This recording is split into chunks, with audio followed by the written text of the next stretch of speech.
কথায় আছে সবুরের ফল নাকি মিষ্টি হয়। হ্যাঁ, এই কথাটা একদমই সত্যি। 5 বছর ধরে অপেক্ষা করছি, ফাইনালি আজকে দিন সেই আসলো। এটা হচ্ছে আমাদের বাড়ির পুজোর আগের দিন। তো সকালবেলা উঠেই আগে এই ঘরটা ঝাড়ঝাটা দিয়ে নিলাম, কেননা একটু পরে বাবা সবজি বাজার করে নিয়ে আসবে। তো এই ঘরটা ঝাড় দিয়ে একবারে মুছে টুছে নিব, পুজোর বাজার আসবে বলে কথা।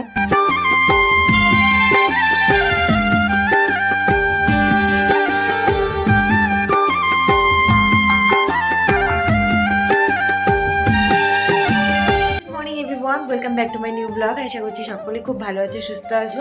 তো কালকে হচ্ছে পূজা, তো তার জন্যই এখন বাজার টাজার আনা হবে, মানে সবজি বাজারটা বাবা বলেছে যে সকাল সকাল এনে দিবে। তাই এই ঘরটা পুরো একদম গুছিয়ে টুছিয়ে, গোছানো তো থাকেই, আর এই চেয়ারটাকে না পরে সরিয়ে দেবো, মানে চেয়ারটা থাকলে থাকতে পারে, জামা কাপড়গুলো সরিয়ে দিব। আর এই ঘরটা পরিষ্কার করে ঠোর একবারে মুছে নিলাম দেখলেই। আর সকাল থেকে বাসন মাজা, কাপড় কাচা, দুটো কাজ হয়েছে। আর এই যে এই ঘরটাকে গুছিয়ে মুছলাম। আর এইদিকে দেখো বিছানা কিন্তু তোলা হয়নি, শুধু মশারিটা গুছিয়েছি। এখনো পর্যন্ত চা খাইনি আমি, তো কাজকর্ম এখনো কিছুই হয়নি। আজকে প্রচুর কাজকর্ম আছে। তো বাবা যেহেতু বলছে সবজি বাজারটা আগে করে এনে দেবে, তাই আমি ভাবলাম যে না, ঘরটা মুছে টুচে রাখি, পূজার সব জিনিস যেহেতু। তো এখন যাবো, 1 কাপ গরম গরম চা বানিয়ে খাবো, প্রচণ্ড খিদে পেয়ে গেছে কাজ করতে করতে। তো চলো ব্লগটা এখন থেকে শুরু করছি। আশা করছি আজকের ব্লগটা খুব ভালো লাগবে, স্কিপ না করে কিন্তু অবশ্যই শেষ পর্যন্ত দেখো। এখন যে আগে ঝটপট আমার জন্য 1 কাপ চা বানিয়ে তারপরে বাকি কাজকর্মে লাগি।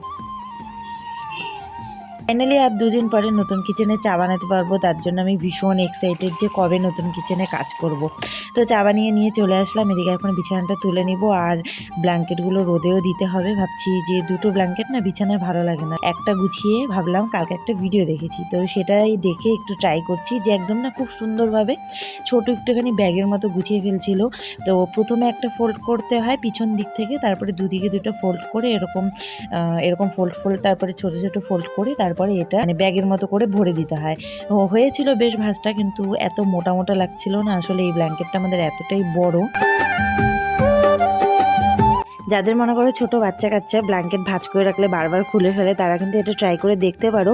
মানে খুব একটা ইজিভাবে কিন্তু খোলা যাবে না, তবে একটু পাতলা ধরনের ব্ল্যাঙ্কেট হলে বেশি ভালো হবে। তো পরে ব্ল্যাঙ্কেটটা আমি আর ভাঁজ না করে নর্মালভাবে ভাঁজ করেছি। আর এদিকে দেখো ওই লাল কালারেরটা রোদে দিয়ে রেখেছি, 2টো ব্ল্যাঙ্কেট ভালো লাগে না। তো এদিকে চলে আসলাম সব জামা কাপড় নিয়ে। সব জামা কাপড় বলতে মোটামুটি জামা কাপড় কাচা আমার হয়ে গেছে, আর এখানে টুকিটাকি কয়েকটা জামা কাপড় ছিল, আর বাকি শাড়ি ঠাড়িগুলো বাইরের দিকে মেলে দিয়ে এসেছি, যেগুলো পরে পরের দিন আর কি পুজো করব। আমার শাড়ি, তারপরে তোমাদের দাদাভাইয়ের পাঞ্জাবি, আমি বুঝে পাচ্ছিলাম না যে কি কালারের শাড়ি পরবো। রেড হোয়াইট পরার ইচ্ছে ছিল, আবার একবার ভাবছিলাম যে ইয়েলো কালার পরবো নাকি। তারপরে একটা মানে রেড হোয়াইট কালারের একটা আমার জামদানি শাড়ি, ওই শাড়িটার কথা আমি একদম ভুলে গিয়েছিলাম। আমার অনেকগুলো red white, white red, black এরকম টাইপের আছে, তো ওই জামদানিটা আমার পরাই হয়নি সেরকম। দেখছি একদম কি সুন্দর ভাজে ভাজে আছে, আলমারি খুলে দেখছি, তো ওটাই পরে বের করে নিলাম।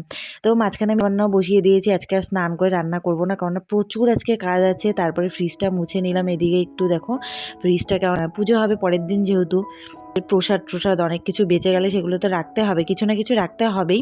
তো ভাবলাম যে না, সব কিছু মুছে নিয়ে, সব কিছু যেহেতু পুজো হচ্ছে, ওই নতুন কিচেনেও একটু পুজো হবে। পুজো বলতে ওই আর কি, মনে করো একটু শান্তি করে দিবে। পুজোর বাসন এক ঢিপ মা সব পাঠিয়ে দিয়েছে, এগুলো আমি মেজে নিচ্ছিলাম। পড়েছিল বাসনগুলো, আর একটু স্টিলের বাসনগুলো একটু মেজে নিচ্ছিলাম, আর এই যে কাঁসা পিতলের যে বাসনগুলো ওগুলো মেজে নিচ্ছি।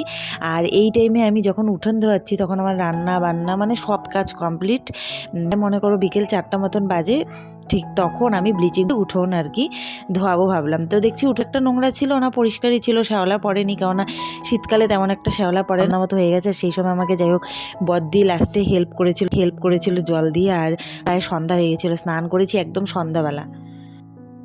কাজকর্ম সেরে এইমাত্র জাস্ট আমি স্নান করে খাওয়া দাওয়া করলাম সন্ধ্যা হয়ে যাওয়ার পরে। আর বাবা এসে সব সবজি বাজার করে দিয়ে গেছে। দেখো পুরো আমাদের মানে একদম পূজার প্রস্তুতি, ব্যাক ক্যামেরা দেখাচ্ছি। মা চলে আসছে পূজার সব জিনিস নিয়ে একদম। দেখো এখানে ফুল, দিদি ওরা ধূপগুড়ির থেকে আসছে, ওরা ফুল পাঠিয়ে দিয়েছে। তারপরে বাবা সবজি বাজার পুরো সব করে এনে দিল। এখানে মা কলা পাতা, তারপরে আরো কি কি জানি আনলাম, মা বেলপাতা, দূর্বা, এই দেখো সব আমার মা এগুলো নিয়ে আসছে। আর যজ্ঞের তো ওই বালি ঠালি আগে এনে দিয়েছিল। তারপরে এগুলো আজকে দুপুরবেলা সব বাসন আমি ধুয়েছি একা। তারপরে উঠানে ব্লিচিং দিলাম, মানে কত দেরি যে হয়ে গেল আমার। তো এই যে খইটা এই যে বাবাকে দিয়ে আনায় দিলাম, বুঝলা। এই যে খইটা বাবাকে দিয়ে আনাই দিছি, না তো কোন বেলা হবে তখন। ওই বড় প্রদীপটা দিছো ভালো করে। মা এখানে দেখো মোটামুটি শাক বেছে রেখে গেছে, তারপরে তাড়াহুড়ো করে চলে গেল। আর এখানে আনা হয়েছে আপাতত একটা মাটিরই আর কি বলে এটা, ধুনুচি আনা হয়েছে। আর এখানে তুলার সলতা, তোমাদের দাদাভাইকে বলেছিলাম আনতে, ওই পঞ্চপ্রদীপের যে ওগুলো নিয়ে এসছে। তো আমি বলেছিলাম এমনি লম্বা সলতা পাওয়া যায়, তো এটাই বানিয়ে নিতে হবে। আর এই যে আর্টিফিশিয়াল ফ্লাওয়ারগুলো আনা হয়েছে, তার সাথে এই যে অরিজিনাল ফুল, এটা তো আগেই দেখিয়েছিলাম মনে হয়। তো সব মোটামুটি এখন গোছগাছ করতে হবে, কেউ তো নেই, একা একাই করতে হবে। গালামাল জিনিসগুলো এখনও নামানো হয়নি, মাঝখানে আমি গিয়ে আবার নিমন্ত্রণ করে আসলাম।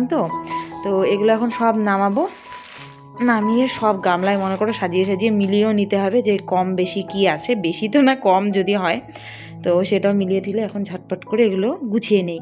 আর তারপরে এই যে এই ফুলগুলো একটু সাজিয়ে নিব, দেখি কতদূর কি পারি জানি না, তো চেষ্টা করব এখন এগুলো সব একটু গুছিয়ে নেওয়ার। প্রচণ্ডই দেখো সব চারদিকে ছড়ানো ছিল। আমার অবস্থা যে আজকে আমি চুল পর্যন্ত আঁচড়াইনি, শ্যাম্পু করে শুধু এইটুকু জায়গা চুল একটু চিরুনি দিয়ে এরকম করছি, করে আর কি সিঁদুর পরেছি, কারণ চুল না আসছে সিঁদুর পরতে হয় না। আর এই যে দেখো কালকে শাড়ি টাড়ি পরবো যেগুলো, সেগুলো ধুয়ে এখানে ভাঁজ করে রেখে দিয়েছি। আর এই ঘরের তো অবস্থা এরকম, এগুলো এখন আমি ঝটপট করে মোটামুটি গুছিয়ে নিব। আর সিংহাসন এখনো পর্যন্ত আসেনি, সিংহাসনটা কালকে 11টার দিকে আসবে বলেছে, জানি না কি কদ্দূর হবে। এখন ঝটপট করে এগুলো করে নিই। দরজা আমি বন্ধ করে দিয়েছি, না তো চিংকি আসবে নাড়াচাড়া করবে এটা ওটা, তো বারবার করে দরজা ধাক্কাচ্ছে ওইবার থেকে।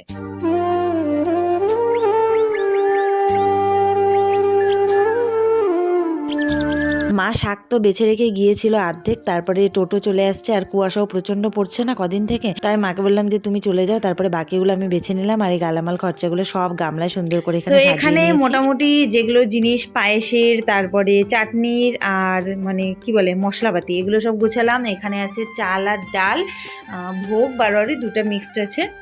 ডাল এখানে মনে হয় 3 কেজি, আর এখানে চাল মনে হয় 5 কেজি কি 6 কেজি হবে এরকম। ঘরটা প্রচণ্ড গ্যাঞ্জাম লাগছে, তাই ভাবলাম যে মোটামুটি একটু কোনোভাবে যাতে একটু পরিষ্কার করে জায়গা করতে হবে, তো সেটাই তাড়াতাড়ি করে চেষ্টা করছি। আর তোমাদের দাদাভাইকে ফোন করে বললাম আর্টিফিশিয়াল ফ্লাওয়ার আনতে, বলছে পরের দিন আনবে। যদি পরের দিন আনতাম তাহলে মনে হয় না ঘর সাজানো হতো। ব্লগটা যখন এডিট করছি তখন তো প্রায় আমাদের পুজোও হয়ে গেছে ঘরের, তো রাত্রিবেলা আমি লেগে পড়লাম এখানে ঘরটা সাজাতে। আর এরকম ভাবলাম চেন করে সাজিয়ে দিই।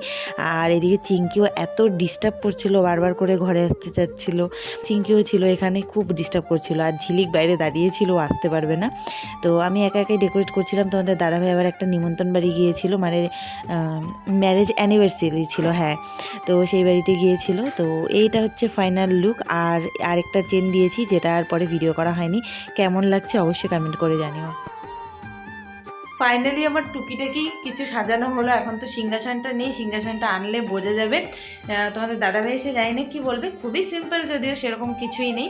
তো সব আর্টিফিশিয়াল ফ্লাওয়ারগুলো আমি এখানে দিলাম। আর মনে হয় 2টা ফ্লাওয়ার আছে, চেন আছে মনে হয়। তো আমি বাইরে ভেবেছি দরজায় লাগাবো, ওগুলো ফেক ফ্লাওয়ারগুলো লাগাবো না, অরিজিনাল ফ্লাওয়ারই লাগাবো। আর যেগুলো ঠাকুরের সিংহাসনে ওখানে 2টা অরিজিনাল লাগিয়ে দিব। আর এরকম মোটামুটি এরকমের মধ্যে দিলাম, মাঝখানে সিংহাসনটা বসবে। কেমন হয়েছে কমেন্ট করে অবশ্যই জানিও। রাত বাজে প্রায় এখন 1:45টার মতো। এতক্ষণে আমরা ঘুমাতে যাব। তোমাদের দাদাভাই গিয়েছিল নিমন্ত্রণ বাড়ি, যার বাড়িতে কালকে পূজা, তার কোনো মানে মাথা ব্যথাই নেই, ছিটাফোটা সব কালকে হয়ে যাবে, সব কালকে হয়ে যাবে, কোনো চিন্তার বিষয় নেই, সব হয়ে যাবে। কালকে বেলা 1টার আগে পূজা হবে, সব হয়ে যাবে। সিংহাসন এখনও এসে পৌঁছায়নি, কোনো ব্যাপার না, কোনো চিন্তার বিষয় নেই। তো তারপরে খাওয়া দাওয়া করলাম আমি, আর উনি তো নিমন্ত্রণ বাড়ি থেকে খেয়ে আসলো। তারপরে দেখলেই টুকটাক কিছু আমি ডেকোরেট করেছি, ও তো সব কিছুই করে দেয়, বলে যে করব, তারপরে তো আর কিচ্ছু করে দেয় না, আমাকেই করতে হয় আর কি। এরকম বার সবার জন্য একটা ঘরে ঘরে থাকে। কালকে অনেক সকাল সকাল উঠতে হবে, তাও লেট হয়ে গেল। আর এখানে ভেবনাকেও ক্রিম লেগে আছে, এটা আমি একটা মলম লাগিয়েছি, এখানে আমার পিম্পল হয়েছে। তো চলো আজকের মতো ব্লগটা এখানে এন্ড করছি। ভিডিওটা ভালো লাগলে লাইক কমেন্ট শেয়ার করো, আর নতুন হলে চ্যানেলটা সাবস্ক্রাইব করো। জানি না এগুলো কবে এডিট করে দিতে পারবো, কিন্তু চেষ্টা করবো খুব তাড়াতাড়ি দেওয়ার। তো চলো নতুন হলে চ্যানেলটা সাবস্ক্রাইব করে দিয়ে দেখা হচ্ছে নতুন একটি ব্লগের সাথে। ততক্ষণ খুব ভালো থেকো, সুস্থ থেকো, টাটা, গুড নাইট।